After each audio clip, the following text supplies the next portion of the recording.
Good afternoon, good morning, good evening. Welcome, people, to episode 638 of Film Bastards. I'm one of your co-hosts, Mark, and as ever, I am joined by...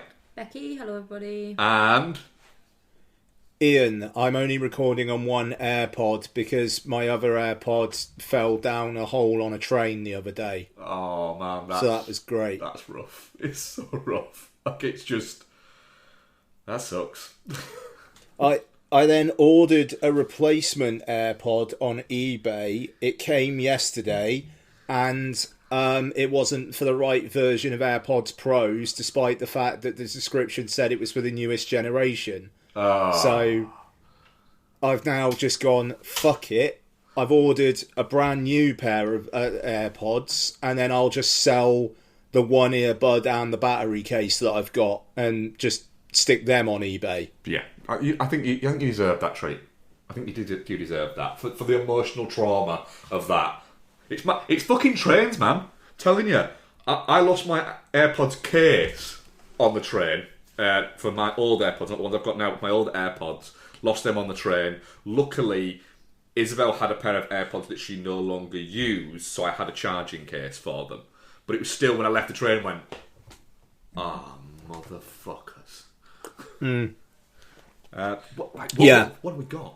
What have we got this week? It's Ian, by the way. Hi. It's Ian, yeah. Right. What have we got? We've got Spider-Man Brand New Day, breaking hearts and box office records. We're also going to chat the Dink. Oh, cool. All right. I didn't know you watched that. Yeah, all three of us have watched this. Oh, great. Okay. We're going to chat the Dink, which I will point. We'll get into it, but I will point anybody to Ian's word perfect letterbox review of that movie. So yes, got what did that. I say about? Okay. Myself. Oh and Ian, yeah. Okay. Yeah. Absolutely. Yes. Yeah. Myself and Ian are going to chat 72 Hours because we're the two people that watch that. Us and Kevin Hart's mum. And yeah, we've got a bunch of what we've watched, Max, haven't we? Have we? Yeah, we have. We've watched quite a lot. Yes, we've got some of that. We've got a couple of questions and usual bits. There's been some trailers, etc. So we'll get into it. But please listen to our friend shows. Chinstrker versus Punter are back and have released 2 episodes recently that have both been quite enjoyable. So you get out and listen to those, but finish listening to us first. Mm-hmm. There's also the Rewatch Project, Entertainment Landfill, Gaming Landfill, and a bunch of other ones. Listen to our friends' shows; they're nice. But yeah, what? Well, let's fucking go. Trailers. There've been some, haven't there? Yes. What have we had? That have. What have we had? Let's have a little. They bloody well have as well. So we talked about Doomsday last time round, didn't we? We did indeed, yeah. No, that one's a biggie. Children of Blood and Bone, new Gina Prince Bytheworth film that the author and co-screenwriter has already disowned. Oh, a good start then. So yeah, it doesn't bode particularly well. I really, really hope it's good. It looks like Black Panther. Meh. That's actually really, quite accurate. Yeah, to be honest. Yeah, I can see that with it. You know, I really like solid as fuck cast. Already kind of seems like maybe it needed a bit more money behind it. Like I get the sense there's not going to be a lot of action in this. It's going to be a lot of people talking and emotion, which is fine. But it's a very long trailer in which very little actually happens. Which makes you think, what's the actual film going to be if you can't find anything interesting for a trailer? Also, quite a big-ish looking budget film that I believe comes out in January. That doesn't feel like great. It's not even like early January, is it? It's like it's mid to late, I think, isn't it? Yeah, which is not a good sign. It's in that everybody's waiting for payday, nobody's going out. Yeah.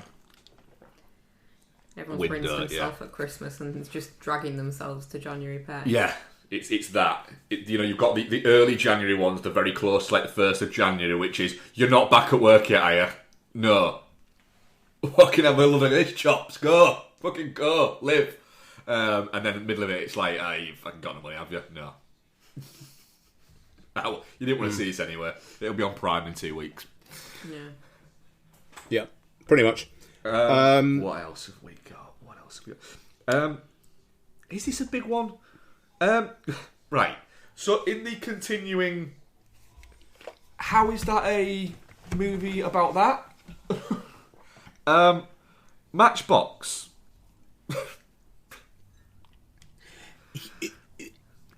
Yeah, I mean, what? So the premise is they're a bunch of friends who used to play with Matchbox cars, and that's the connection to Matchbox. Yeah, but I think a lot of the action scenes are going to be intercut with them as kids doing tricks with their not with their toy cars or anything like that, with their Matchbox.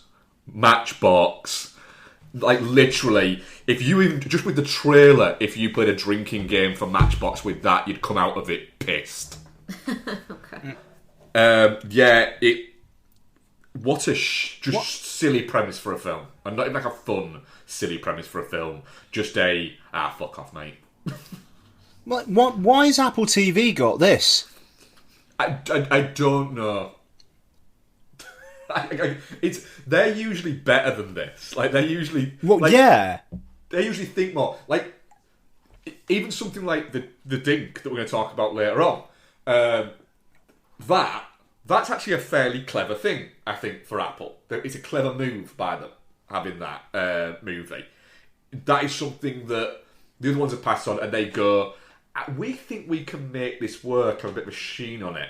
Whereas this feels like the sort of thing that Prime would do. It's got a little bit of, hey, what if Santa was jacked and it was about logistics?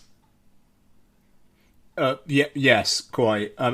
Yes, Red One, a scene, a film in which J.K. Simmons as Santa is doing weights with The Rock. Yeah, and it's a all deeply weird film. Yeah, it's all about the logistics. Yeah.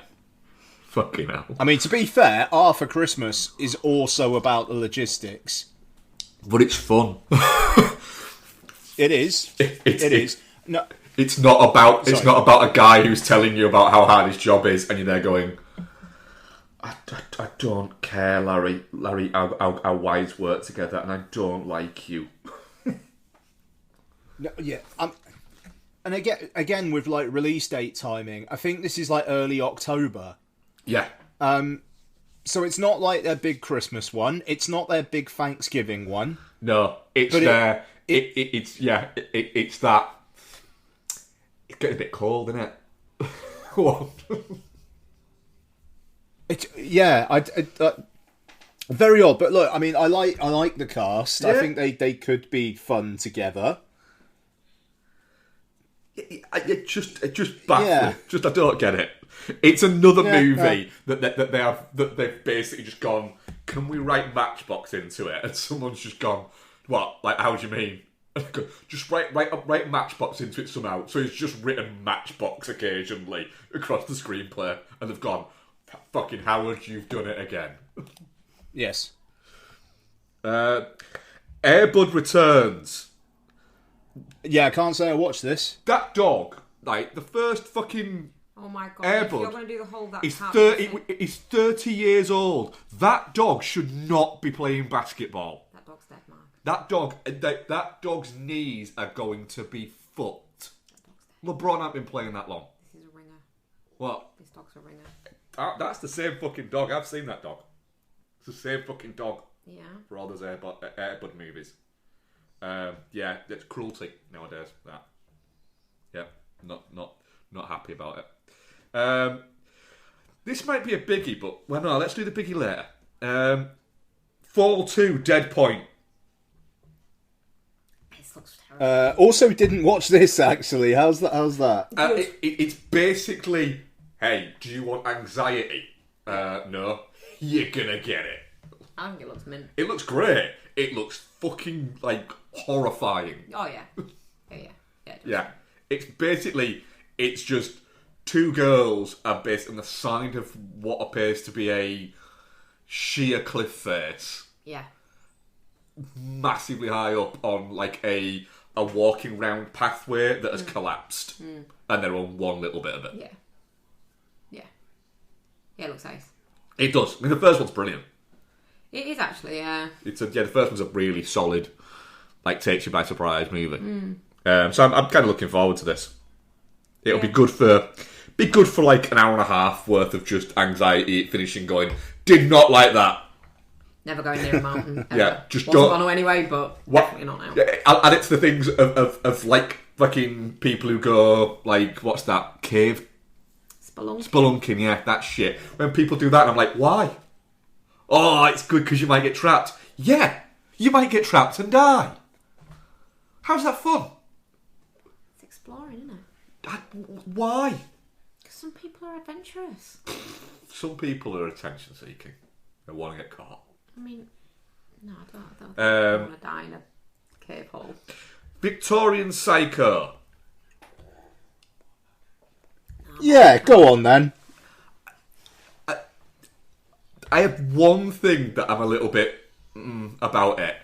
Is, like, when they first went action, what should have happened within the first 30 seconds is the director should have gone cut and gone, no, Mike, not the voice. No, do a different voice, please. Yeah. It just makes it seem spoofy. I don't understand the Michael Monroe of it all, to be honest. I feel like she's built a career as like this, oh yeah, she's a scream queen. Despite being generally quite shit. She's good in The Guest. She's an odd character. She's very much kind of like found a little niche for herself, which fair play. But she doesn't deserve that niche. Yeah, but she's found it. So I'm alright with it. And she very much seems to just go out there, make a few movies, have them release like real low level for a bit, and then fucks off in a couple of years, then comes back and does the same. Like, you never hear about her outside of movies, which I kind of like. She's just out there just living her life. Which, you know, yeah, fine. But I genuinely don't get it. I don't get why she keeps getting work. She's not very good. Fair. No.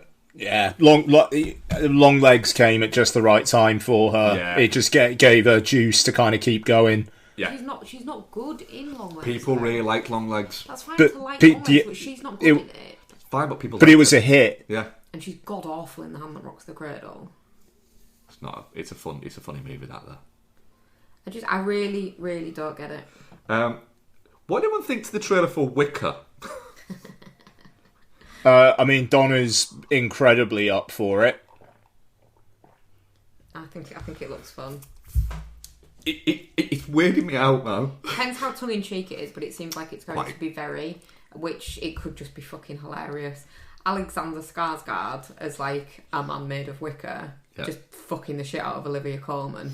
Yeah, alright. That sounds fun.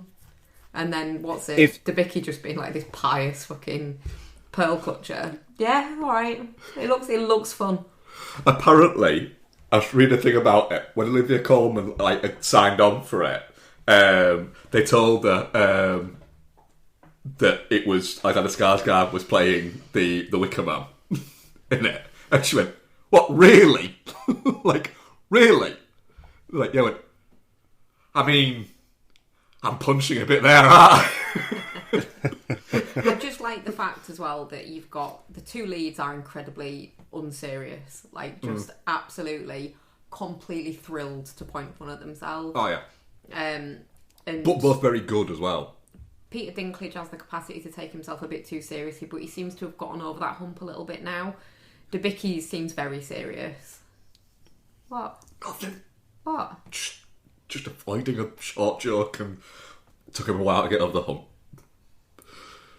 Anyway, he's a good actor who I think for a little minute he's a good actor in what he's good at, but then I think for a minute there he just had a few ideas above his talent station. He was basically playing the same character in every single film, but the character was unpleasant, and so it just ended up going, "Oh, is this just you?" But he's fucking mint in Toxic Avenger. Yeah, but that's not him a lot of the time, and what is it? It's just his voice. All right. I'm just saying. If this is the film that it is being sold, it looks like it will be an awful lot of fun, and it feels like it will be a hit as well. Like this seems like it will do very, very well. If, as you say, it's Alexander Skarsgård as a hot wicker man fucking the shit out of Olivia Colman, which apparently it is. People will want to see that. Yeah. And all the like sort of tongue-in-cheek jokes about him. Oh, it must be so hard. If that's the kind of script, I'm all right with it. Mm-hmm. Great stuff. Yeah, totally. It's Black Bear in it as well. What? The distributor, yeah. See, I trust their instincts as well. They do some like good, like weird shit, don't they? What else have we got? Are we down to like some of the biggies? Oh, Onslaught. Yeah. Yeah, I mean, yeah, like really, really up for it. Bit sad that it's not a stealth guest sequel. You see, I was thinking about this. It's probably not, but it also the Dan Stevens being in it as the heavily prosthetic Nazi means it could also be. Be what? He could still turn up as what's his name from The Guest. Oh. Because he's clearly he's visually he doesn't look like Dan Stevens. He's heavily prosthetic up. But like then you've got the batshitness of Rebecca Hall playing his dominatrix. Which is fantastic. Which is just fucking great. It looks mental. And I'm kind of up for it looking mental. I'm quite comforted by the fact that they're actually doing an IMAX release for it as well, where this is not a film that you would necessarily expect to get an IMAX release, and it does feel like, oh, okay, is there some stuff in here that's going to make that worth it then? Well, that's it. And the good thing is that what IMAX have done is, I think I was reading a thing that said a couple of years ago they worked out that of the like 364 days in cinema chains that films were on, like 40% of the time there was often not an IMAX film on them. So they basically went, that can't happen. We need to have those screens being used properly. Yeah. And so they're basically kind of like looking at, right, how can we need to expand the brand a little bit. And so having like interesting stuff like that on it is quite good. Couple more, I think. I've got two more that I can think of. Well, we got Ebenezer. Oh yeah, I don't know what it is, and I don't know why it is. What? I mean,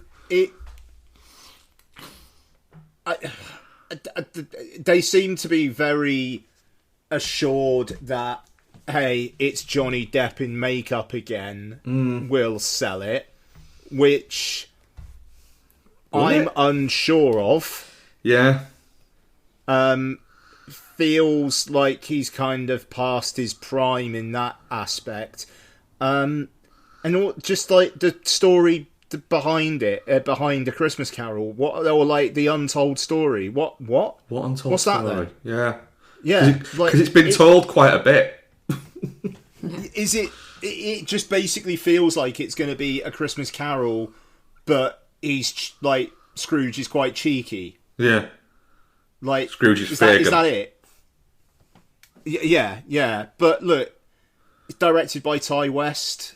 It's a good cast. You know, yeah, decent cast. it could, coming out in November, like it feels like, I'll watch this in mid-November and start getting some Christmassy vibes, hopefully. And with Ty West, like, hopefully the ghosts will have a bit of fucking creepiness to them. I mean, one of them's... That would be nice. Andrea Riseborough, so hopefully. One of them's Andrea Riseborough, so that could be quite fun. Yeah. So, we'll see. But just the whole, he brought you Jack Sparrow and the fucking Mad Hatter. It's just, like, just those Alice in Wonderland films are so fucking lost to time.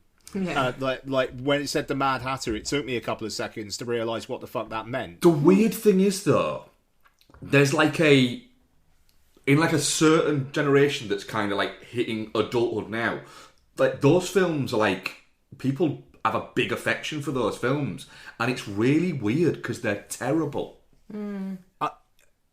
Alice Through the Looking Glass was fine.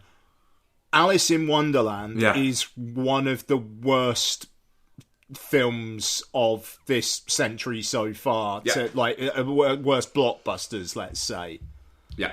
Like, really, really egregiously bad piece of shit. Yeah. Oh, God, yeah, I remember seeing that in the cinema and walking out, and just everybody in, like, a fairly packed screen at View was walking out going, what the fuck was that? Yeah. Well, let's move on from what the fuck was that to Jumanji Open World. I like the first two Jumanji movies. I think they're good fun adventure movies. This looks fucking awful.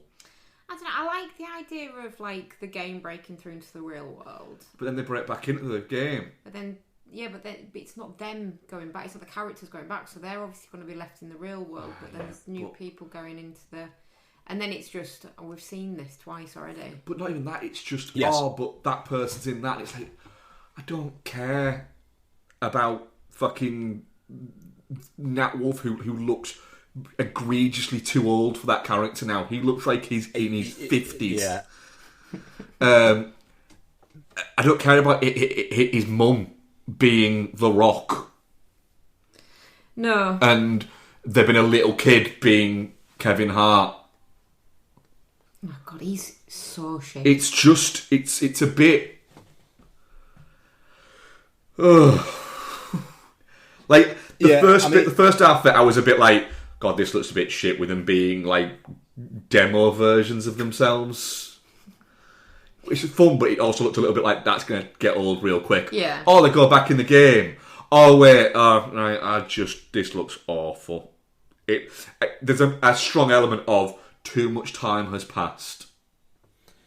I mean, they prioritised Red 1 over... Because, like, the director's the same, and, like, Jake Kasdan. They prioritised Red 1 over this, and that was just a bad decision for all involved.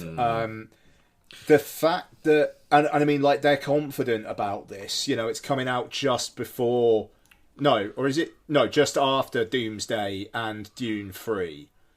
But it feels like you say, Mark, this one's so past its time now that... 7 years since the last one. It's got... Yeah, well, fucking hell. The Rock, looks... Get buried. Yeah, The Rock looks like he's shrunk as well. And I mean, you're right. Like the girl who plays Wolf's Alex Wolff, whoever, the girl who plays his girlfriend also just looks like somebody in her mid-20s now, not a girl in fucking high school. Yeah, and it seems like it's set. Well, it has to be set literally straight after the last one, because that's when everything breaks out. Yeah. I do wonder whether this kind of stuff means it is quickly going to go back to now they're in the game world. Yeah. Yeah, because they can kind of riff on different bits there. That'll be like the opening, like 20 minutes, half an hour. It'll be like, right, we need to get them back into the game. And then that'll be it. Yeah, exactly.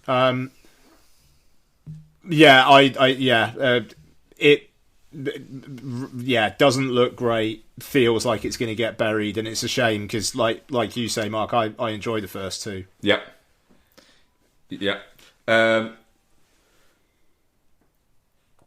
And then, the last one, Thomas Crown Affair. I mean, Michael B. Jordan shouldn't be as talented as he is. It's a bit weird. It fucking rules that he is, though. Yeah, it's fucking ace that he is.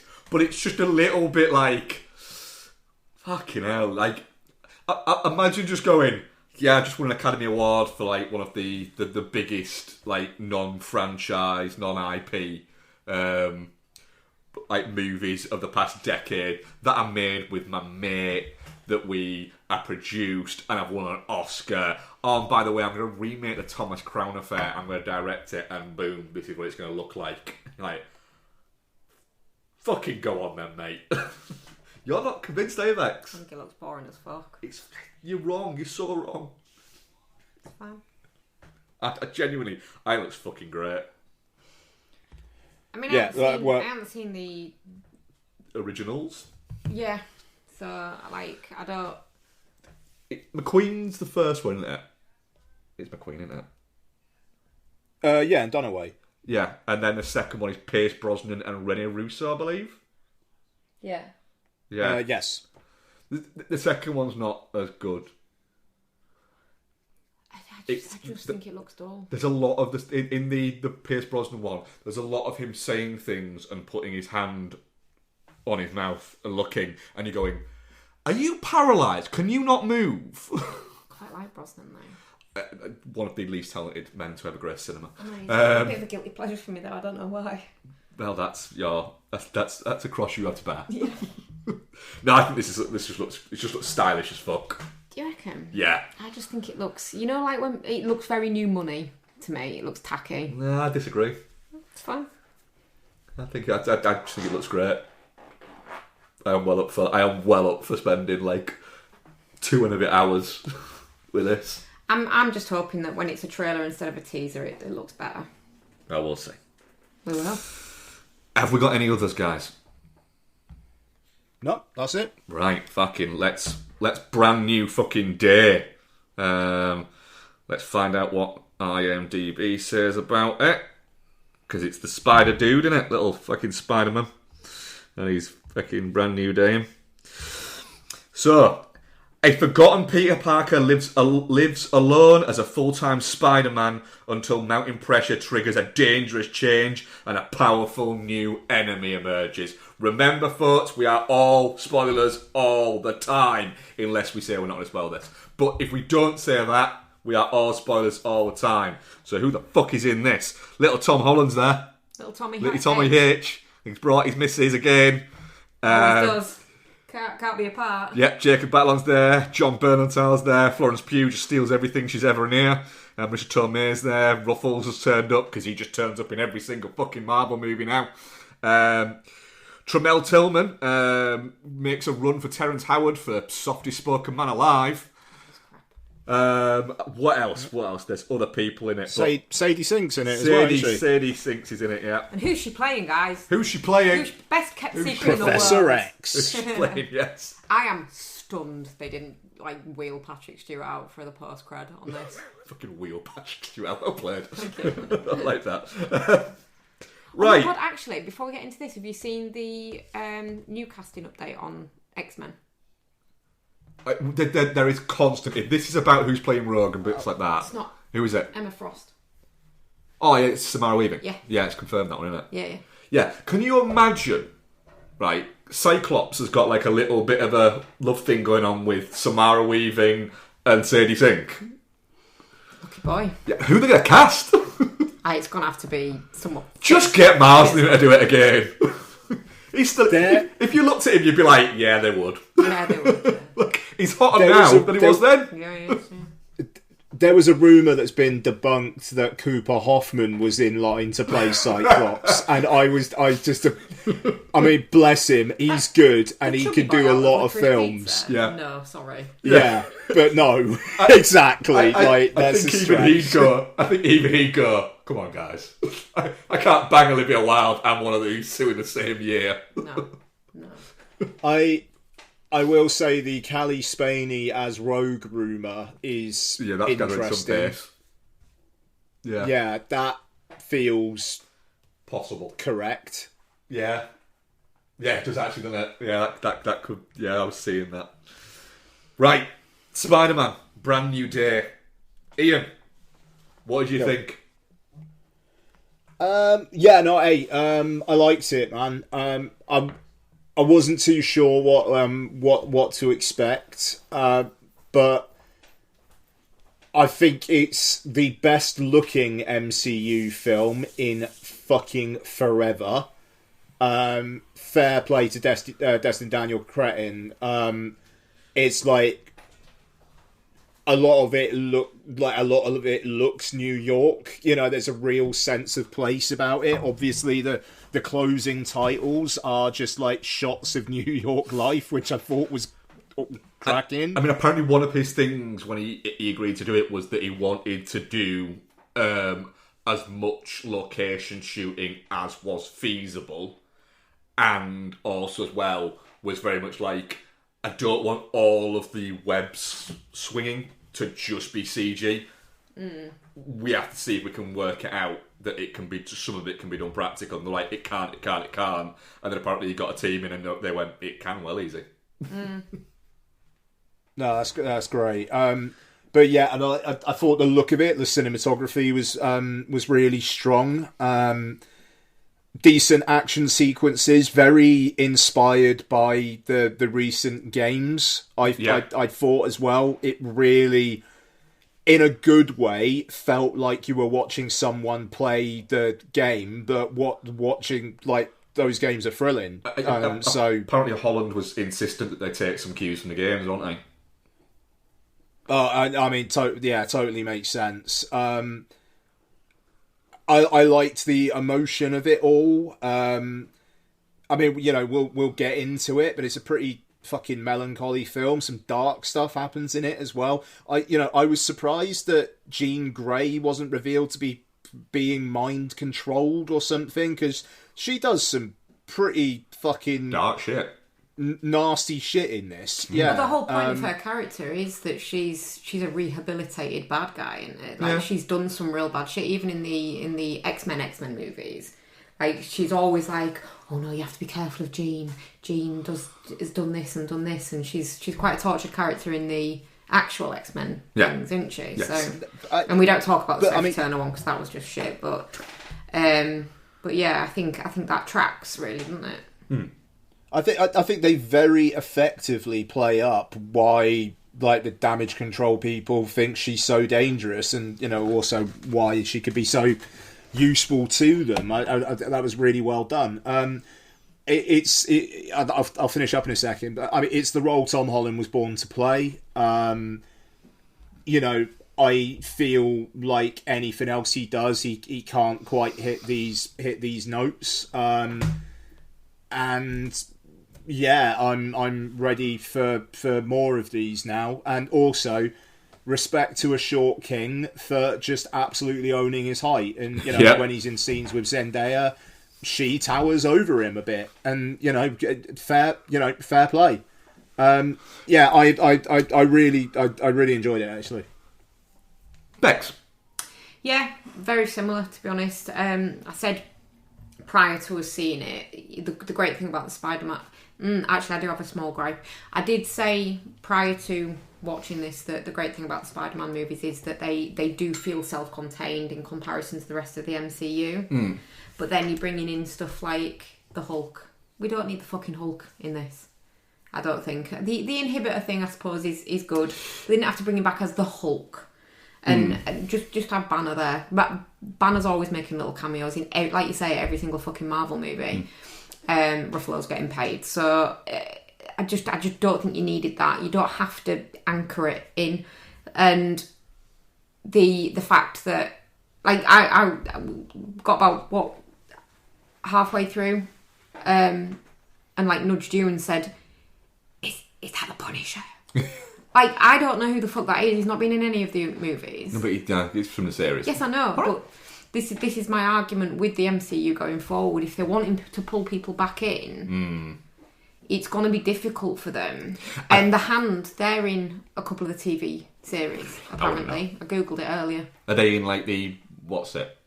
Hawkeye? I want to say Daredevil. Daredevil, is that right? Oh no, bad guys. And I'm assuming Scorpion, or whatever the fuck he was called, is in Summit. He's in... I've seen him in Summit, so I don't think it's TV. But it's I think he was in the first one of these Holland films. Yeah, he is. He's definitely... He's from something I've seen. That's fair. But I think that's going to be a hump that they're going to have to get over. For the people like us who didn't get dragged into the TV stuff, there's going to be who the fuck are they moments. I do feel like a lot of it they're trying to like just like go like blunderbuss out there and go, right, can we move on from that now? Yeah, and just they're here. Google it if you want to. Yeah. We're moving on from that, but we've got to course correct somehow. Which, fine. And I thought he was great as Frank Castle. Yeah. So that's fine. He's just great in stuff, isn't he? So it's fine. And then, but yeah, I thought the introduction of the X-Men to the MCU via a Spider-Man movie is a really good idea because he is, for different reasons, but he is a mutant. Yeah. So his struggle and their struggle are, him going, I want to suppress my powers because they're taking weird turns, and them going, hang on, no, like our powers are part of who we are, is as a struggle, is a really good juxtaposition. So I think that's good. I thought Sadie Sink was great as Jean Grey. Yes, yeah. Again, said to you after we'd seen it, didn't I? When you have people in like the film industry that you're just like, do you know what? I'm rooting for this person to do well. Sadie Sink is one of those for me. Just because I really like the Fair Street movies, to be honest. But I do think she's got a very good screen presence for a youngling, and she's been very clever with how she's handled her career post Stranger Things. Well, and during Stranger Things, she's not just done like fucking Enola Holmes or something like that for Netflix. She's gone out and done movies. She's, the Fair Street movies are Netflix ones, but they're interesting ones. And she did The Whale, obviously, which I know you guys don't love, but her performance in it is good and it was well received. And so she's done. It's not Enola Holmes. It's not, and well, God, fucking shite films. But yeah, I think she conducts herself very well. Yeah, there's that, I think, element. Again, comparing her to her female counterpart in Stranger Things, she's not making skincare videos where she's actually just rubbing her dry hands over her face and being embarrassing. It's a weird time in everyone's life like that. It was, yeah. I can't quite believe she did that. And she's not getting fucking lip fillers up the... I was going to say up the wazoo, but that sounds wrong. Yeah, that's not where it goes. No, that's not where it goes. Different lips. So, yeah, but she's not getting loads of work done. She's not wearing fucking slutty clothes on. She's just being quite a sensible, grown-up person. And I think she is one of the older ones of the cast anyway, but she's still very young. And, I want her to have a good career. So to see her in something, and especially a big budget something, is, it's heartening. But yeah, Tom Holland is, if this is his last Spider-Man movie, and then he's going to tail off in the MCU movies, that is the right decision. He is starting to look too old for this role, and too buff for the role, to be perfectly honest. Like, he's man-shaped, not boy-shaped anymore, and Spider-Man is kind of... Well, he's 30 now. Yeah, so yeah. There's an element of... So it does feel a little bit weird in it. Not that he's bad in this one, but I just think future ones would be a mistake. This is done way too well. There'll be another one now. Well, but he has talked about seeing an end in sight and wanting to like hand over the reins and whatnot. Yeah. So if he maybe does another like one or two, and the last one is a handover film, that would make a lot of sense. I mean, it has done an insane amount of money. Like, it might cross $1 billion before the end of the weekend. I just think that's a poor decision. Seeing like how long do these things take to make and get out? 3 years maybe. It's been. I don't want to see a 36-year-old Tom Holland playing Spider-Man. I think quietly, without anyone noticing. So Tom Holland has had Odyssey and this out in the same month. I think the last movie he had out was Uncharted, and that was like Really? 4 years ago. Like, nobody even really kind of noticed that happened. That he took like basically like 4 years out of films. Probably contractual. It's just it's weird that like that he wasn't in anything else. I think he did like an Apple TV show, but it was only like a 10-part miniseries thing. I think it's a real mistake for him career-wise if he sticks around, because he's just going to be, if he does another one or two, he'll have been in it too long. He will just be Spider-Man. But if he is anyway though now, if he turned around and goes, I don't fancy doing it, Disney will literally go, and Son will literally go, how many dump trucks full of money will it take? Because we'll get them all here. They will literally look at it and go, you know how much money Downey Jr. made? Yeah, we're going to give you more. More. Can I go? Yeah. It's too fucking long. You could cut out 20 minutes of it. You could say that about all of them. It's a baggy middle. It's a real baggy middle. But I enjoy the fact that the action's good. In it, it feels. I think, like you said there, Ian, it's one of the best looking Marvel movies in a long time. It feels kind of lived in, and it's. I mean, it has an element of movie about trauma, which we often kind of like joke about that every movie nowadays is about trauma. But it kind of, I think, because you've seen the trauma, yeah, you feel it a little bit more. Can I interject for 1 second? Yeah. I forgot to say, Yelena Belova just needs to be in every single fucking Marvel movie. She's great. Yeah. She has great little moments of levity. Yeah, she does, yeah. To it. She's conducting a meeting from a spa is great. Yeah, in the office. Yeah. Yeah. Sorry, you can carry on. But yeah, it's the. I think Tom Holland is better in this than he's in the Odyssey. Yeah. For sure. I think he gets the emotional beats done really well, and bits where it could feel a little bit clangy in the emotional bits. I think it manages to nail it. So the bit where she gets in his head and he basically lets her in. That could have felt a little bit. Oh, this is a bit. Bleh, yeah. bleh. But they kind of make it work. It has that earnestness that a Marvel movie kind of should have, because at the end of the day, they're family movies. Yeah. More than they are anything. So you've kind of got to be able to, in those emotional moments, you've got to be quite broad with them, because you're not just speaking to, mid-40s fucking nerds. You're speaking to kids as well. Yeah. So you've got to be able to go. You've got to be able to convey the emotion, have it over, that you can look at it from the point of view of the kid and the parent. And you can look at it from both angles there. So you've got to, with the kids, you've got to be able to look at it for how the kid react to this. And from the parent, you go, I just want to give them a hug. So I think it's going to be alright. Just putting it out there, I refuse to believe that Marissa Tomei is 61. Yep, she is, mate. She's not. But yeah, his interactions with Bernthal are great. I like the fact that Bernthal is playing it absolutely as a cartoon character. He's over the top. Yeah. But then, there's the fun little interaction of, him just feeling that massive amount of guilt for almost killing him. And as well, He's great in that scene. Yeah, he's really good in it. They're both really good. But I think it's like their weird thing. You know, like when you find out that people that you wouldn't expect to be like really good mates are really good mates. Oh, yeah. Like yeah. Tom Holland and John Bernthal been like been friends for like nearly 15 years and are like really good mates. Yeah.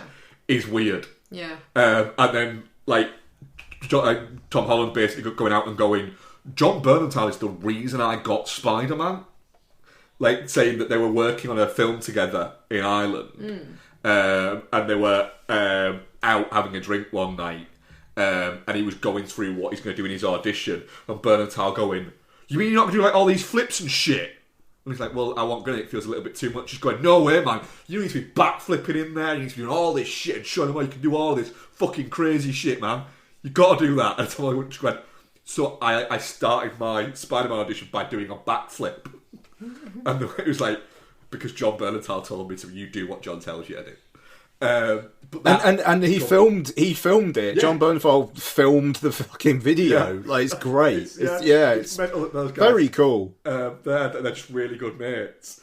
But like, yeah, that little interaction there, he's so good in it, and it's such a, again, Justin Grant has done a really good job in just. Even bits like, you know that Jean Grey is keeping him alive, but you don't have a scene of that. It's almost like a scene of her like concentrating really hard in a room or whatever. Yeah, you know it, but you know it because we've seen it happen in other movies and bits like that. It's really well done. There's a. You know, but also as well, and I'm just going to keep on mentioning the more emotional beats of it rather than the action beats there, because there's not that much else you can do with Spider-Man action, except there is a really fucking cool scene where he's spinning all the webs and he's capturing all the hand, and he's like pulling them down. That's pretty fucking cool. Yeah. But there's not that much you can do extra. We've seen, 12 Spider-Man movies of him swinging around and going at people. Do you know what I did think was quite good though? What? Like web stop. Yeah. Because he couldn't control his organic webs. And they're very close. And then she just doesn't mention it. But the scene where MJ is basically saying, I don't know who you are. So I get that this is hard for you, but I don't know who you are. Yeah. He's actually quite fucking heartbreaking. Yeah.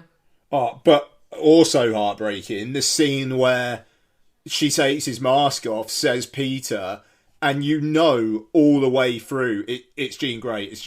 Yeah. But it's still he got me did that bit. I was really? Oh my god, she remembers. And then you do get that with Ned with the handshake. He kind of has said to you after, isn't it weird that Ned has the muscle memory of Peter and MJ, who is like the love of his life, doesn't? But him and Ned have been bros. The Brawlers. Yeah. Brawler code. Sorry, Ian. I thought that scene was great. But it's going to be really interesting to see what they do with the next one now, because you could actually have a situation where there's another love interest or something, and that be okay. Zendaya's not allowing that. Fuck off. Sorry?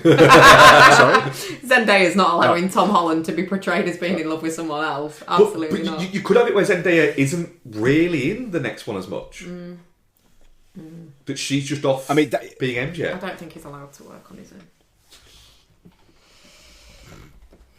I don't know.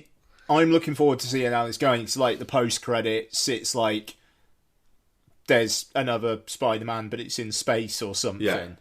Yeah. So who knows?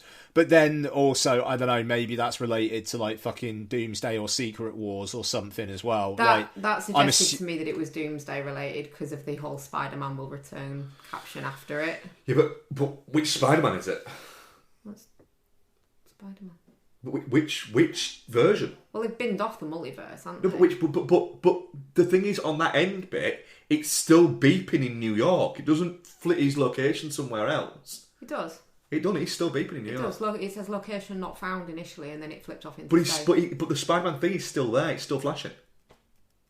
So it does look like there's two Spider-Mans. Okay. It's interesting. And with Florence Pugh in it as well. I feel like they're just starting to go, okay, we've got a couple of newer characters here who are established, and now literally in Doomsday they're bringing a bunch of old ones back. It just like the timing of it is awful. Because again, like you guys said, the Hulk may as well have not been in this. Because halfway through the film he gets that big scene, and then Mark Ruffalo is out of the film for the rest of the runtime. Yeah, and you don't miss him. No, and the thing is, it's like you get basically the Hulk falls down, and then you get a little bit on a video thing saying Bruce Banner has been taken to a psychiatric ward. And it's a bit like, that'd be more interesting if you just didn't find out what happened. Yeah. Him being back as being the Hulk again. And I thought it was interesting that they're now calling Florence Pugh Black Widow. I don't remember that happening before. No. And just fully ScarJo done. And do you know what? She's really fucking fun in her scenes. Yeah. Like her interaction with Ned was great. Yeah. He was really good in this actually as well. Like I think he's not a very good actor in that, but he's actually really. This is the best thing I've ever seen him in. The best I've ever seen him in anything. Yeah. He seemed to have a real. You believe that the kid that he was would become that young adult. Yeah. Just really quite nice and quite chirpy and just open to things. Very addicted to energy shots. And then very addicted to energy shots, yeah. I did like that. Just that scene with the girl in the store as well. Just like, if you see this face, don't sell me these. And that was... I don't know, there's just loads of little, character bits in this film. And it like, the way that, No Way Home was this big fucking shot during COVID, loads of green screen and just... a lot of CG all over the place, and I enjoyed it, but a little bit of key jangling as well.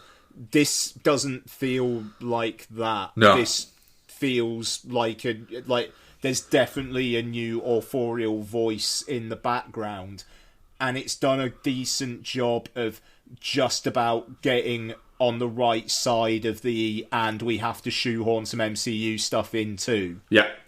Just about. So, I was worried the last third was basically just going to be a Jean Grey movie, and they don't quite do that, and I'm glad they didn't. I think Holland works with that really well, tracks through really well with that. He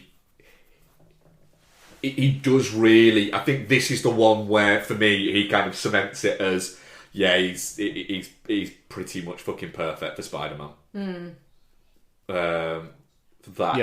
It's really cool that this generation have got their Spider-Man, and it's clear that they fucking love it as well, because people expected this film to do well. Spider-Man movies do well, but it's really fucking heartening that this movie has done as well as it has. Yeah, that's just fucking cool. It's a good movie. Yeah, it is. Yeah, and with no IMAX except for China. Yeah. So they don't even get that boost. And yet it could end up beating Endgame's record in the US this weekend, depending on how today goes. Yeah, it's got to do... It's like 23 million or something like that. It has to do 20 million, I think, over the projections, which is not unheard of. And then it's done better. It's insane that this is probably going to cross $1 billion this weekend. This weekend is the biggest ever box office weekend in cinematic history,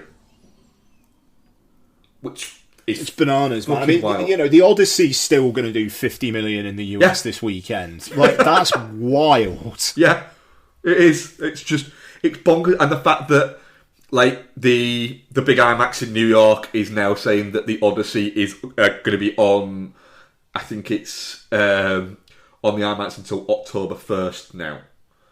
Fucking And crazy. then they're already planning on, when they have a bit of space in February, doing it again.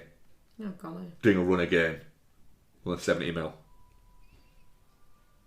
Fair Wild. play. I mean, look, definitely not shit. Really, really, really, really pleased with it. Fair play. Yeah, definitely not shit. Really liked it.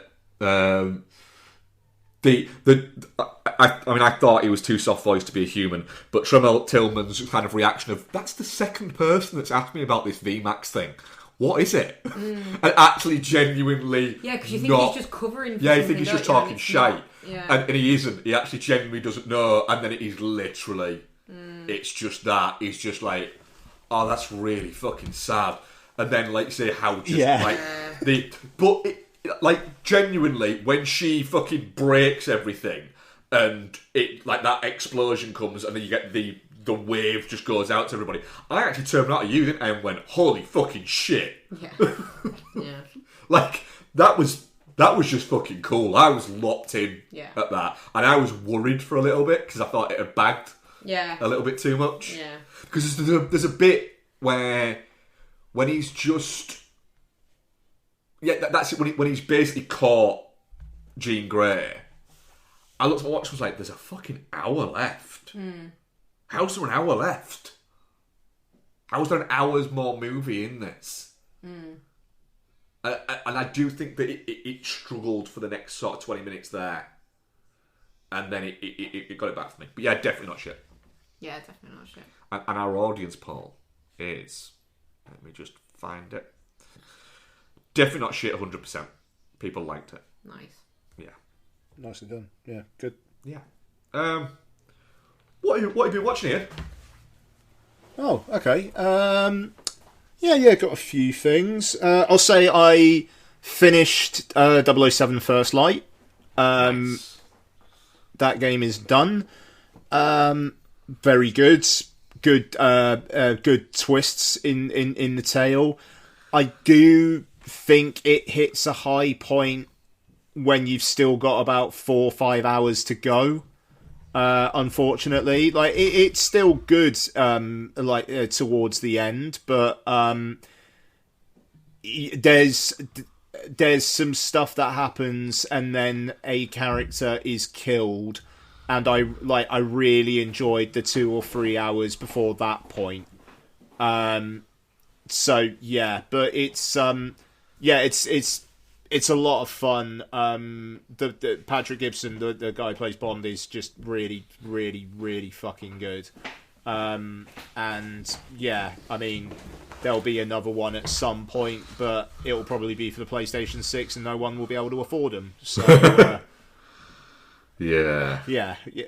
So we'll see how it goes there. And then after beating 007 First Light, I was just like, I'm in a Bond mood now. So I watched Casino Royale. Does it get better every time you watch it? It's just a fantastic fucking film. It's 20 years old this year, isn't it? Yes, and it is. Yeah, in November. It's one of like the most. That's just a 5 out of 5 movie. Like, well done. It is. And it's just the fact that it kind of just gets better as it goes on as well. Like the first 45 minutes or so before like Bond even meets Vesper is like really good. It's a good mystery, and there's some funny stuff in it, and some decent action. Like the kind of the parkour stuff. Like, it was very of its time, but it's really quite thrilling. Yeah. The Bond getting caught, but just holding on to him and just looking at all those agents while he's just holding on to him, just fucking covered in fucking blood and shit and all that, so is it? And just making a fucking face at people. It's a very good introduction to this is a new Bond, and it's not just like a new Bond, it's a new Bond. Yeah, no, totally. It's ace is Casino Royale, as we all know. Okay, watched randomly. It was just like I was flicking on Amazon Prime. Zack and Miri Make a Porno. Only seen it there once in the cinema. before this watch, and it, it's good. It's funny. Like, Zach is a fucking bellend, and he's way too much of a bellend for, spoiler for Zach and Miri Make a Porno, the fact that they actually get together at the end. He does not deserve her at all. But there's some really funny stuff in it. Justin Long is in it for about 5 minutes and is amazing. He's just fucking great. I could have done with more of him in it. Yeah. And when they're coming up with porno titles and you get an American Werewolf in Brenda, like, that's just like just a terrifically funny idea. He came up with his own porn name as well, didn't he, Justin Long? Of course he did. Yeah. Of course he did. Brandon St. Randy. It's great. It's great. Like the emotional stuff. It doesn't.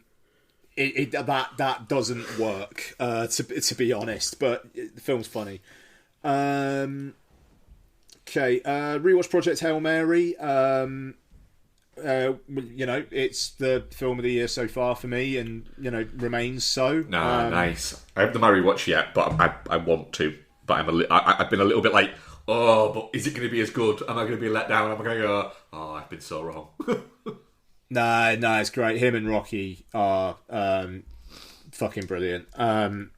We'll be talking more about Project Hail Mary like in end of the year type stuff anyway, and I'll probably get another watch in before then. So after Spider-Man Brand New Day, I was in a bit of a comic booky mood, so I watched Deadpool and Wolverine again.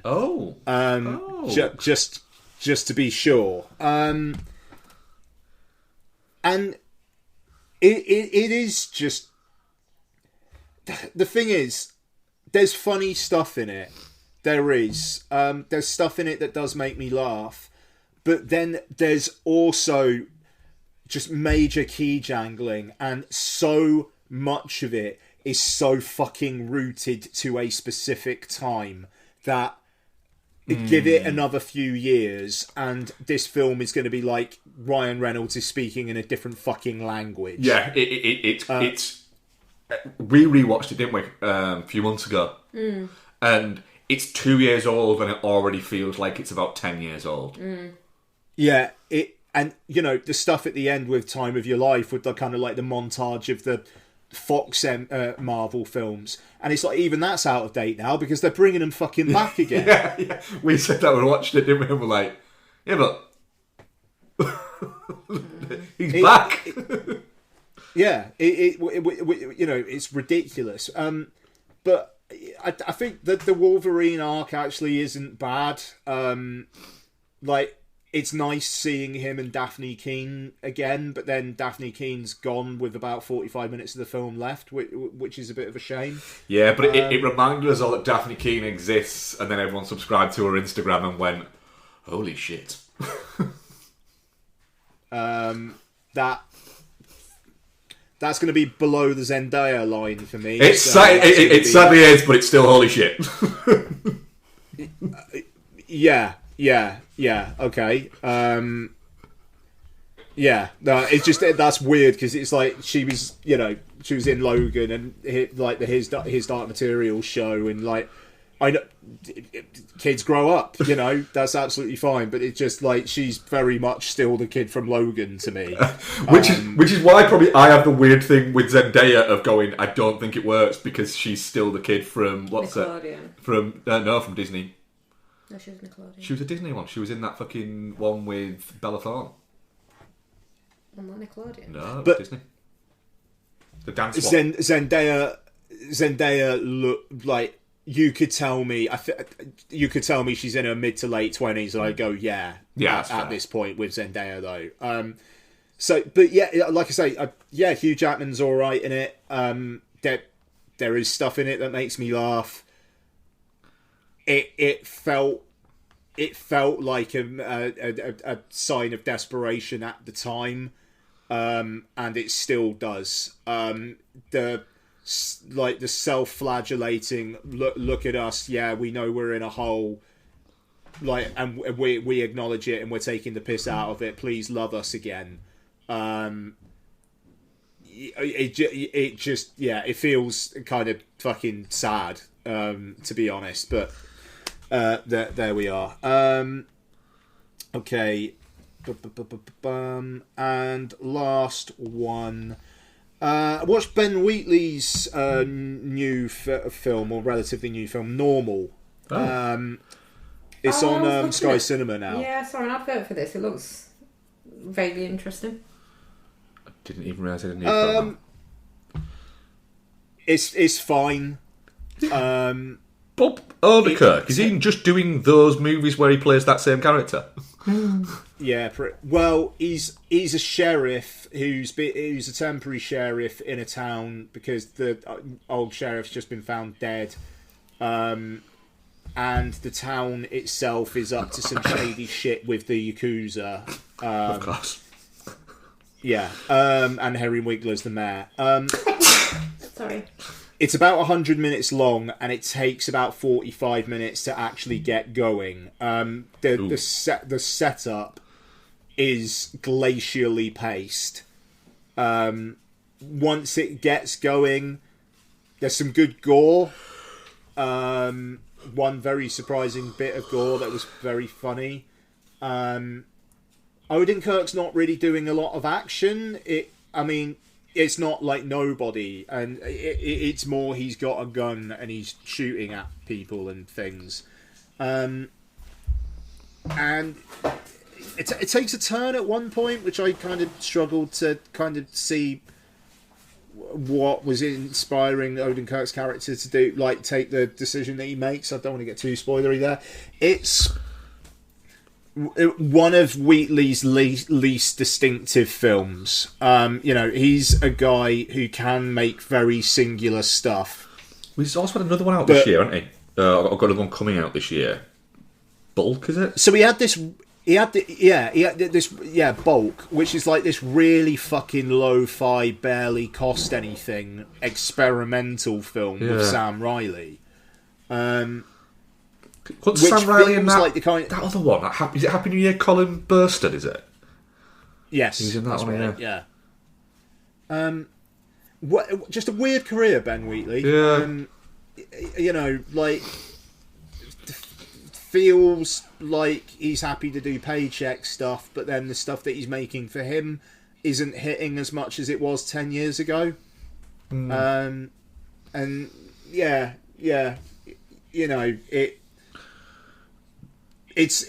I say, it's fine. It's just really, really forgettable.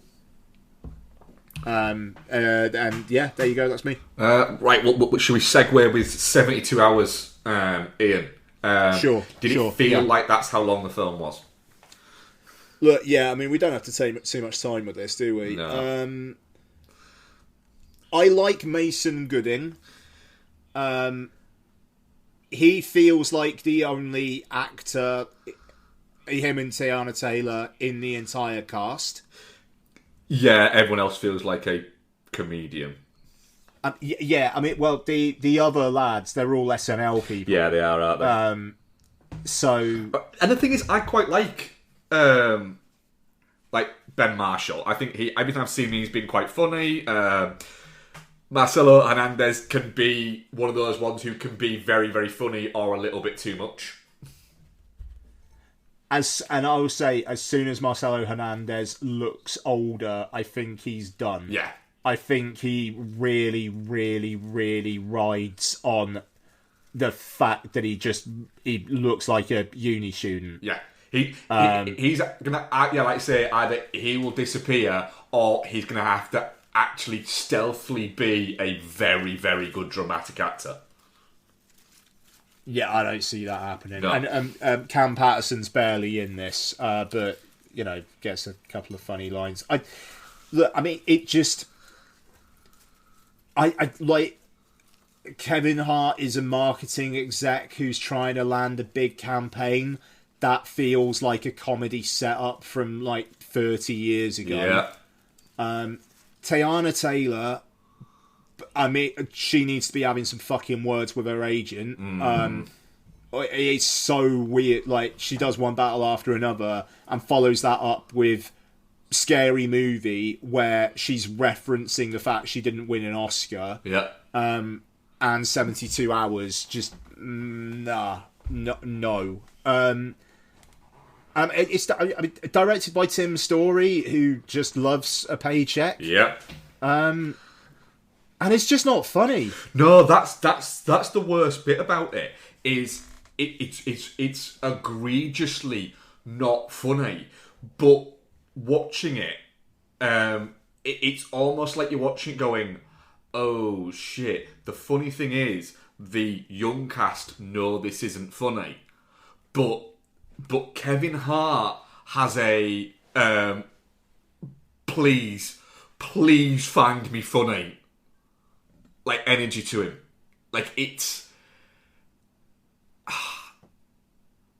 there's such a the character is supposed to be like quite like kind of trying to like be a bit needy, but then it comes across a little bit too much that, hang on a minute, is the character needy or are you really needy? This feels like you should watch this and learn a lot of lessons from it, and not the ones that you think.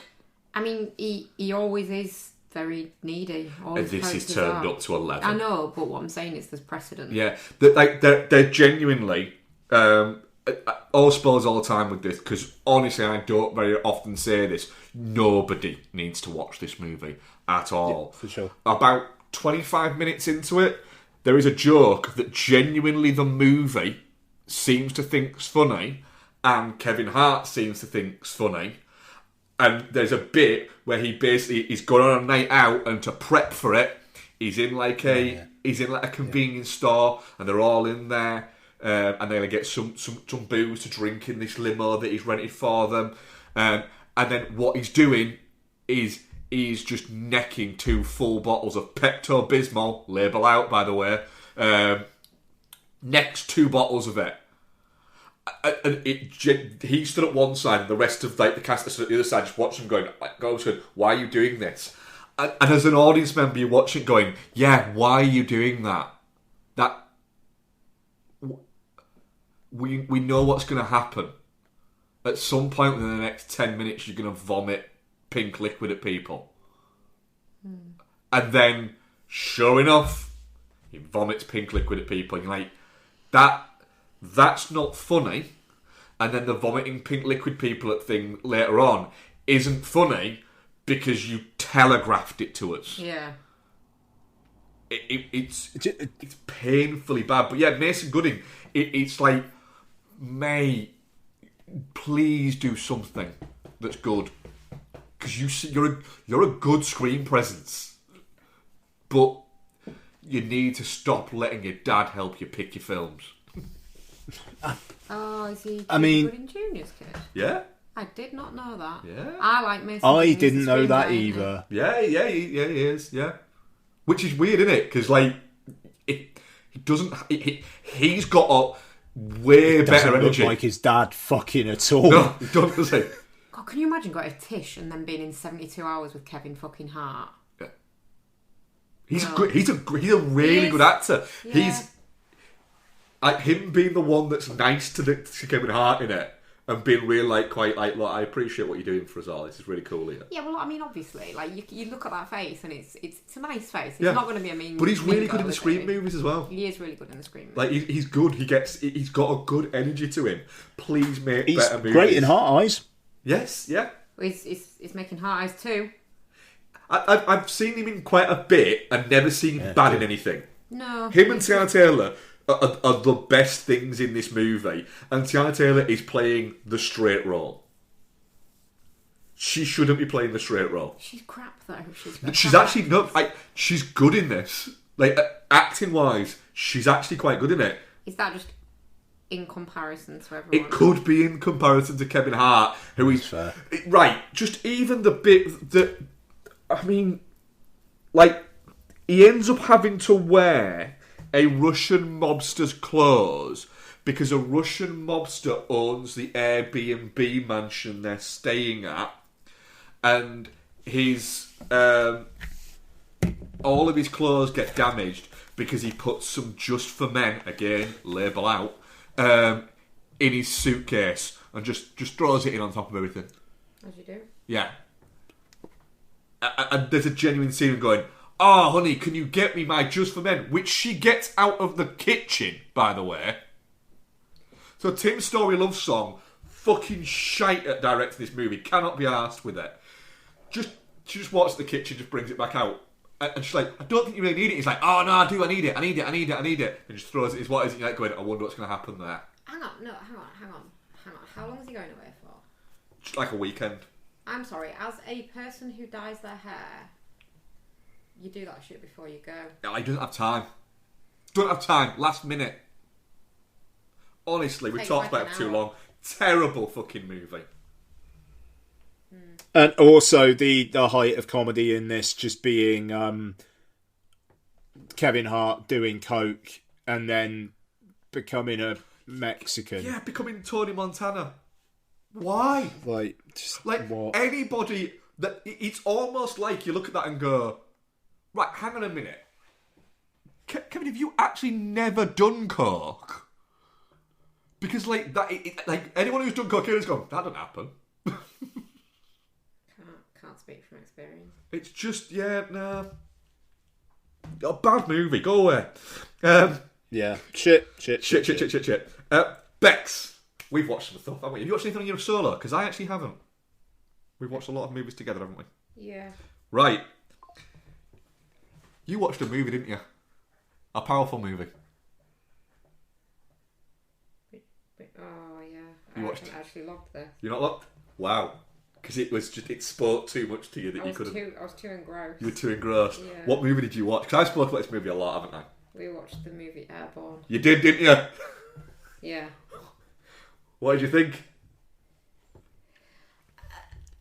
Wow. Do you know what? Yeah, it's really good fun. It's a really good, very earnest coming of age kind of vibe movie. If I knew that kid, can't remember his name. Marshall. In real life, I would hate him. Why? Because he's too earnest. I like people with a little bit of salt in their soul. Mitchell, sorry, not Marshall. Mitchell. Marshall's the kid out of Erie, Indiana, Mark. Yeah. Fucking great is that. I wish it was on a streaming service. Anyway, yeah, I wouldn't like him. Kept expecting him to say radical at some point. He doesn't. But I quite like him. Kept expecting him to. But yeah, no. But for the film, he's great. He's great to spend time with. I just would hate him in real life because I want people to be mean. I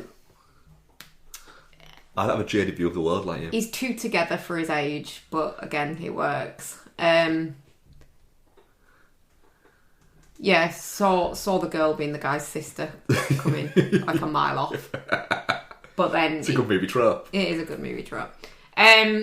But yeah, it's really good. The skating shit's good. The hockey shit's fun. Yeah, be honest, that like 25-minute skate set piece at the end is good. It's good. Yeah. It is like a slow speed car chase though. It's not like whoa. No, but it's very good. It's very entertaining. Though. Yes, it is very entertaining. So that they actually had kids actually fucking doing this shit. Yeah, well that's the impressive part of it. Like none of them's like really fucking sick at inline skating. They are believably good at inline skating, but you know, no one's doing. I think he grinds a bar at some point on his inline skates, doesn't it? Which is quite impressive. But because someone did that. Yeah. So it's all practical. There's none of it's. There's no wires or anything like that. It's all practical. Yeah. Yeah. No, it's really good. It's really it's a good teen movie. Thank you. About fucking time. What else did we watch? We watched Skeleton Key, didn't we? We did. Yep. Nice. We watched the Skeleton Key quite a lot. We do watch Skeleton Key quite a bit, but it's been quite a while since we watched it, haven't it? I love voodoo shit in movies. It's a fun movie. It's creepy. It's a bit, it's a really good cast. Kate Hudson's good in it, but having like Gina Rowlands in it, who like, Kate Hudson was apparently like agreed to join it because she was like, I get to work with Gina Rowlands. Yeah. Who is like, I think for like a lot of like actresses around sort of that age, she's like the fucking hell, you know. Yeah. It's like everyone's hero. And yeah, like, realistically, it's a kind of trashy horror movie. Oh yeah. And then you've got quite a decent cast in it. Oh, yeah. Like John Hurt's there. Like you say, Gina Rowlands is there. Kate Hudson doesn't exactly scream quality, but she's very good in it. I think she has the capacity to be a very good actress. She just can't be arsed to do it often. Do you know what I mean? Like, she's very good in Almost Famous. Yeah, she's not very good in quite this. become like, she's not quite leaned into the rom-com bits. This, she was still riding high post kind of Almost Famous from this. She was out of a ingenue thing, but hadn't quite sort of gone full. Like, I'm going to be in every Matthew McConaughey movie. What's she like? Because she's not awful in Glass Onion. Glass Onion's awful. She's actually alright in Glass Onion. I thought she was quite good in Glass Onion. What's she like in Song Sung Blue? She's good. She's really good in it. It's good. It's a good movie. Yeah. It's really, the thing about Song Sung Blue is it's very much, it's the movie it is, and it's not. It's a movie that could have been made. If it was made 10 years ago, they'd have made it exactly the fucking same. 30 years ago, exactly the same. If it had been made in the 70s, it'd be exactly the same. They've just made that fucking movie, and it works for it. It's a good movie. It should have done it should have done better. I think they marketed it wrong. Right. Fair. Yeah. No, it's I love it. And then, like, the reveal at the end being that she sparks up a cigarette is just Oh yeah. a bit chef's kiss, that, isn't it? Yes. So we've gone on a little bit of a supernatural, psychological thriller horror thing, haven't we? Yes. So we watched Regression, didn't we? Yeah. The Ethan Hawke and what's her name? Emma Watson one. Yes. Yeah. How did you find this rewatch? No, first watch. The first watch, I've seen this. Yeah. Directed by the guy who did The Orphanage, isn't it? Oh, okay. Yeah. Okay. I really enjoy it. I don't love Emma Watson. She's quite good in this, though. That's a stretch. No, I think she is quite good in it. Okay. I mean, even she readily admits her American accent is absolute dog shit. And she's like, I just won't play Americans anymore if I ever. She doesn't do that anymore, does she? No, she doesn't. Which is fine. She said if she ever does a role again, she's not doing an American accent because she knows she's crap at it. I thought she was alright in this. I thought she played the character quite well of a girl that's pretending that she's been and I was kind of watching sexually it thinking, abused by her father, but Yeah. and her dad just goes, "Yeah, I think I might have. might done. I might have done." And he's like, "Wait a minute, what do you mean you might have done?" "Well, my daughter don't lie." So if she says I did, probably did. It's like, but you didn't. No, don't think I did actually. Wait, you just said you did. I might have. Yeah, and yeah, so there's. But I was watching it, and I quite enjoyed this. I was watching it going, but regression as a tool for law enforcement has been completely debunked, and they don't use it. And then at the end of the movie, it goes, oh, by the way, regression has been completely debunked. It's set in, what is it, isn't it? It's set in the 90s. But it was used, and I think the movie's been made as a comment on the fact that people were convicted on the basis of regression therapies, and like it was just absolute twaddle. Yeah, because they basically said it's incredibly suggestive. Yeah. But yeah, I said to you about halfway through, didn't I? I reckon she's making all this up. Her and her brother are conspiring, but his brother wasn't involved. The brother wasn't involved. No, he was like, no, I don't think my grandma did that. Yeah, he was just in it because. Sorry, something caught my eye out of the window, and it's because there's a fucking massive seagull on a roof. Oh yeah. That seagull is far away. So in HD. Based on the Father Ted principle, that seagull is 38 feet tall. Sure. Why not? Right, we also watched The Reaping. Yeah. Hilary Swank one, is that? Yeah. Okay. Yeah, it's... full disclosure. Yeah. We watched this after I'd done like a 5-shift run at work, and I was exhausted and may have fallen asleep. after badgering you to watch it, yeah, I might have fallen asleep. And make me buy it on iTunes because we couldn't find it anywhere else. Yeah, it's fun. The Reaping. Yeah, it's good. Hilary Swank feels quite miscast in it. Like, you don't expect Hilary Swank to be in something that is that trashy or fun. But she doesn't seem a fun person. No, she doesn't. She seems intense. She seems like if you went out on a night out with her, like, you'd get out, you'd have one drink, and she'd go, "I need to go home." Like, why? Because I'm off for a run at 5 a.m. Like, but what? Why? So, on a similar note of actresses that seem not fun enough to be in supernatural horror movies, we also watched The Gift. We did watch The Gift, yes. Kate Blanchett doesn't seem like she'd be fun enough to be in a supernatural horror movie, and this also includes Hilary Swank. Hilary Swank is in this as well, yeah. She's swanking around in this as well, isn't she? She is. I mean, let's quite face swanky it. Everyone remembers The Gift because it is that generation's Phoebe Cates moment.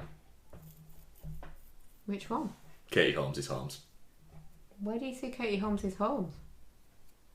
In The Gift. It's the only reason why people watch it, isn't it? She's dead in it. She's alive. She's alive when you see the boobs. No, when she's floating in the fucking river, wrapped in the chain, she's with her tits out, she's dead. Right, we will watch it again tonight, and I can guarantee you that she's alive when you see boobs. Is it the bit where she's getting boned in the closet? No.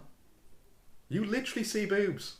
I'm sorry, you are wrong on this. Trust me, I know my movie titties. She takes her top off for Keanu Reeves, doesn't she, at the car? Is it that bit? No. Takes top off, what's it? Oh, I don't know then. Yeah, but trust me. I wasn't as fixated on Katie Holmes' boobs, so... Because you're wrong. The Gift's mint. It's a fun movie, yeah. Yeah. It is a fun movie. Yeah. It's Raimi kind of like toned in a little bit, but it's still got Raimi-ness to it. Raimi's doing a Stephen King movie. Have you heard? Apparently, yeah. He's doing Desperation. Yeah. That's a weird... I didn't view them as being... as making a movie together. For certain reasons. Go on. Well, King is quite vocally anti-Trump, and Raimi is apparently a little bit pro-Trump. Oh, really?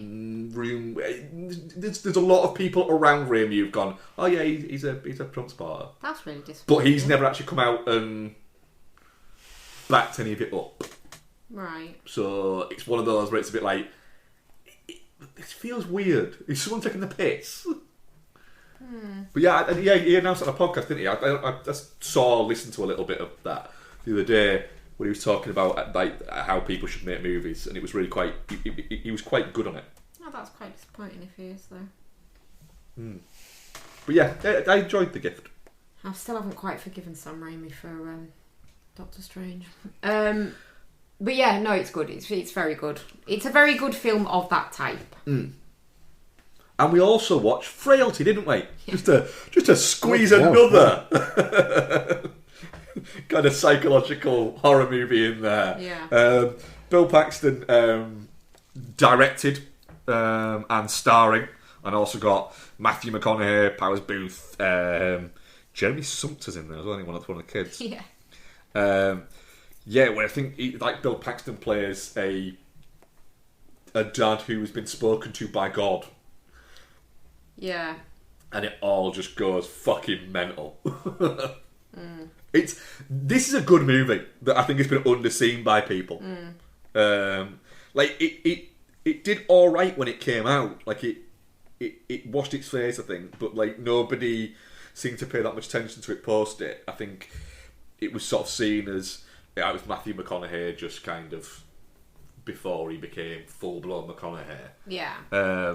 There, but it's a good watch. Not to say too much about it, because like I say, I think it's a little bit underseen, and people should kind of get onto it because it's a good movie. You know, Paxton's doing some interesting directorial stuff in it. Yeah, Yeah. Yeah, it is very good. That's, I think it is, isn't it? Is it? I believe so. We've got a couple that we started and haven't quite finished that we'll talk about next time. Yes. Right. Yeah, I think that is us. Right, so we have all also, we're gonna main review the Dink, which I don't think Ian knew we were main reviewing until I said. Indeed. I think this might be a short one though, right? Oh no, it won't. We got 5 minutes out of 72 hours. The Dink, which is, I believe, directed by Josh Greenbaum and stars Jake Johnson, Mary Steenburgen, Ben Stiller's in there. Ed Harris, Pat Oswald, Andy Roddick turns up. John McEnroe has a very fun cameo. Yep. A washed-up tennis pro tries to save a club by reluctantly playing pickleball to earn his father's respect. That isn't what the film is about. No, it's not. No, Really. that's almost like the opposite of what the film is about. Ed Harris plays his dad, who has no respect for pickleball and wants it to fail. Jake Johnson does play an ex-tennis pro who is taking up pickleball as a rehab for an injury he receives while gloating at a tennis match. Yeah. Yeah, I think that's about it. Ian, what do you think of the Dink? Yo. It's I really enjoyed it actually. It's quite surprising in terms of what it's actually about, which is the friendship between Jake Johnson and Mary Steenburgen, where for a while it seems to be about how they're going to hook up. Yep. Which you're kind of watching going, I don't know how I feel about this. And then when it doesn't happen, you're kind of like, I feel better now.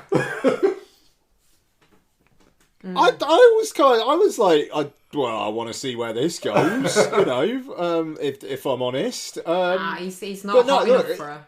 But she literally says that. No, yeah. Yeah, I mean, Mary Steenburgen getting like a proper fucking almost co-lead role in 2026 is a lovely thing to see. Yeah. And she's very good in this. Jake Johnson is kind of playing to type, quite frankly, but like there's more arrogance there than he usually has, and he plays that to good comedic effect.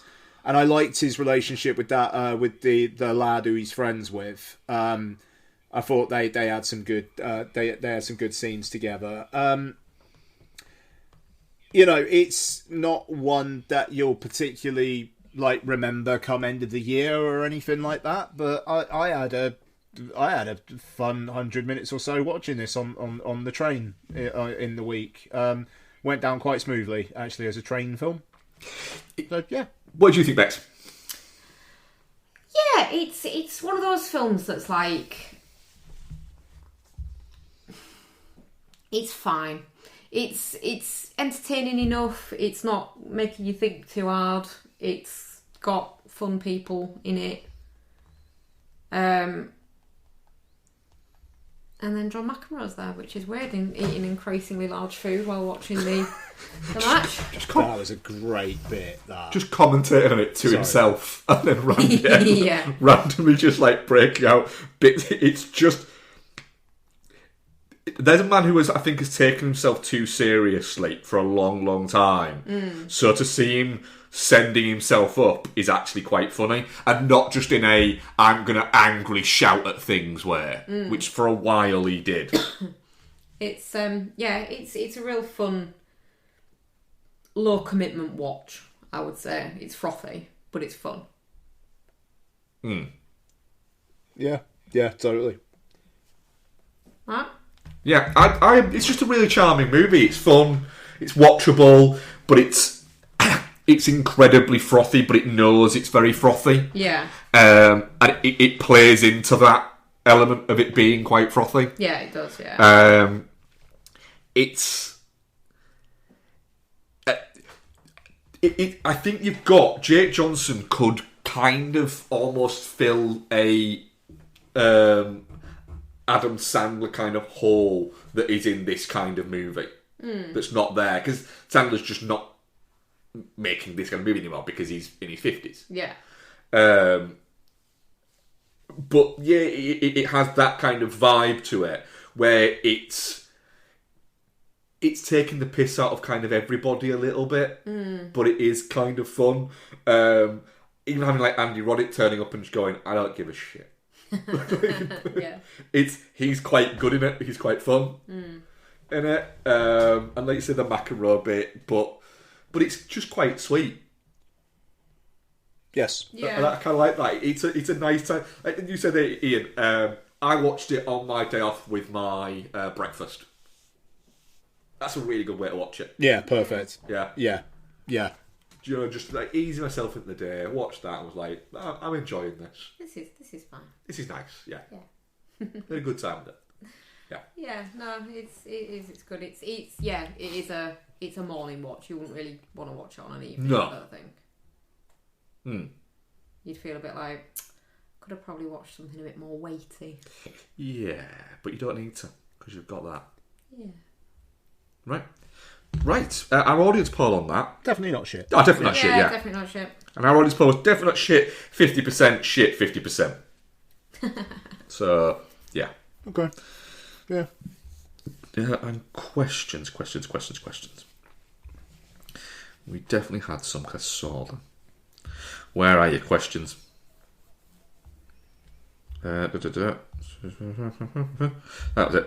Dylan asks us and says, I recently tried watching Heat for the first time in about 10 years, but found the sound mix so pronounced I had to spend more time focusing on riding the volume between whisper quiet dialogue and deafening the whole street gunshot that I couldn't concentrate on the film itself, no matter what my TV was set to. What sound or other technical element fucked up your enjoyment of something? Nolan movies are hard at home. I don't find that. They're hard at home. We've watched a few of them on. I think that is to do with.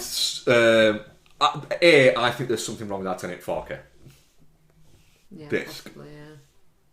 Yeah, but it wouldn't. Once it's working, it should just be working. Yeah, but then it all of a sudden will glitch quite a lot, won't it? Yeah, it doesn't like. There's a particular sequence in it where it just like goes, no, not Skip playing, it. skip past, mate. You're gonna have to completely turn off the player, turn it back on, and just start it past it. Oh, okay. At what point? Guess. Guess, yeah, fucking guess. And then you guess and you go, not this point, ba-boom. Ba-boom, start again.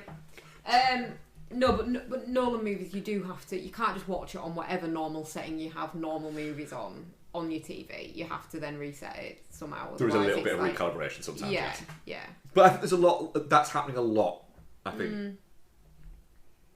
Yeah. I'm trying to think of. I've got one, but it's for a different reason. It's within the same bit of this. Give me 2 seconds because I need to remember what the actual film's called to make sure. I think I know what it's called, but I don't want to say the wrong. I don't want to say the wrong title and end up getting myself confused. While you're doing that, I'll just say I concur about Nolan. Watching Tenet in the very front row in IMAX was a palpable lessening of the experience of Tenet for me. And IMAX in general, those front two rows, they should just take them out. Yeah, I agree with that. It goes from it being an immersive experience to I can't focus. This is unwatchable. Yeah. Mine was The Tenant, the Roman Polanski movie. Okay. There's a really tense bit in The Tenant where a phone starts ringing. And at the same time, I was watching this at home and I was about 13 years old. And I was watching it, I'd rented it, and I was watching it on a Saturday night at home, on my own, nobody else in the house, and it was about 2 a.m. and I was watching it, and there's like this really tense moment, and the phone rings, and everyone goes, it's a bit of a jump scare, the phone ringing. Yeah. As that happened, our house phone rang at 2 a.m, Oh, that's not great. And I went, shit, fucking shit.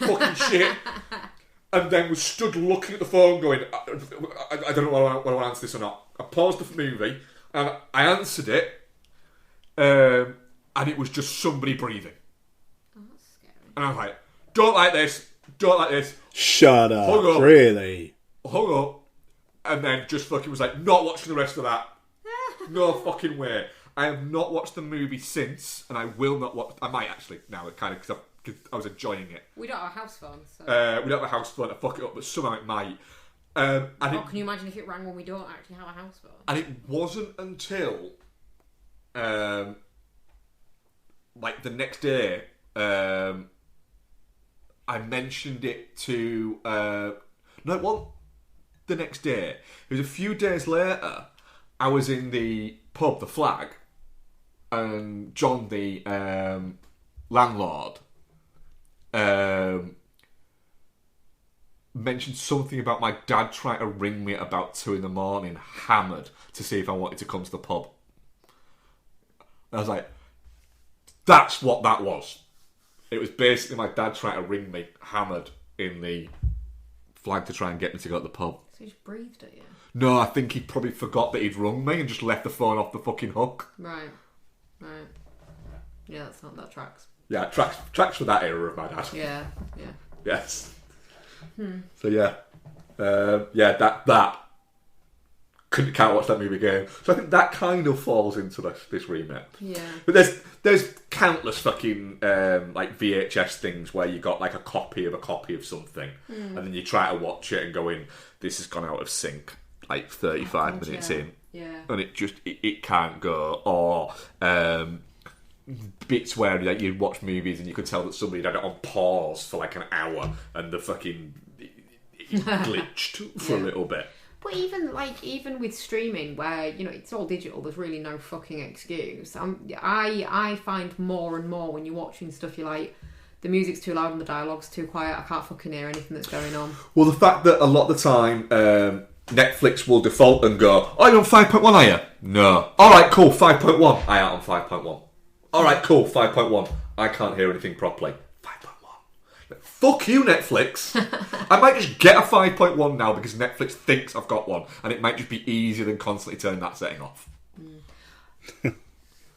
Right. This is different because it's not movie related. But if we're talking about things that ruin enjoyment, YouTube. Are the YouTube bit constantly flicking between the Dolby thing? So anytime you try and start anything, it goes pause. Every advert. So if you're watching something that's got like 3 adverts in front of it, it does it on every advert. And then the actual clip you're wanting to watch starts and it does it on that. And honestly, it burns me up, and I don't know why.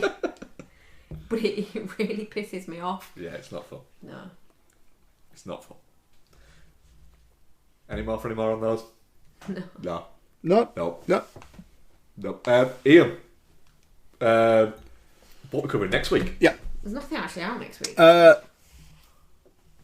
Well, yeah, next week I'm out of action anyway. Yeah. So we're on a break week next week, aren't we? Yeah, I think so. Yeah, but Ian's going to cook himself. Yeah, Mark showed me the weather forecast. Oh, Ian. Like, that's bad for normal people, but for a man who doesn't like warm weather. Yeah. For context, we are going to Bosnia on Thursday. Which is hot in the sun at the moment.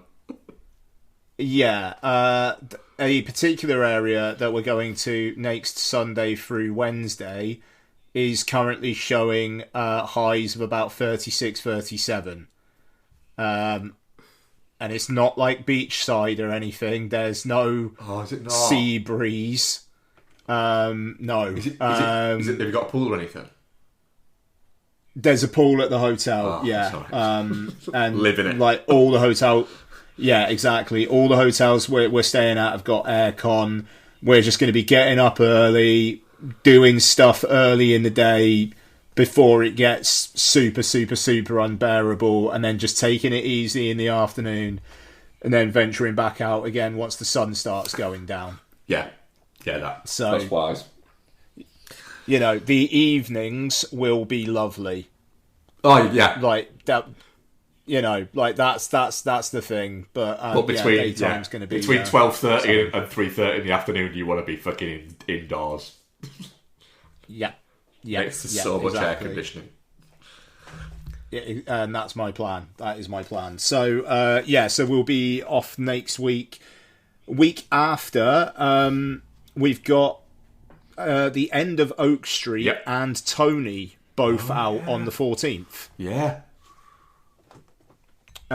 Which feels like really, really weird release timing for Tony. Yeah, it does, doesn't it? Yeah. That feels like it should be a late September one. It does, which does slightly worry me about the film, to be honest. I have seen a mid-August. I've seen a lot of 3 out of 5s and a few 9 out of 10s. Yeah. Okay. Well, you know, there we go. But like mid-August feels like a bit of a dump to me. Yeah. But we'll see. But yeah, we'll be back in a couple of weeks with those. Yes. Right. Well, thank you very much, Becky. Thank you very much, Mark. Thank you very much, Ian. Thank you very much. And thank you very much, listeners. We love you. Aw, love you guys. Bye. Oh, that's nice. Bye.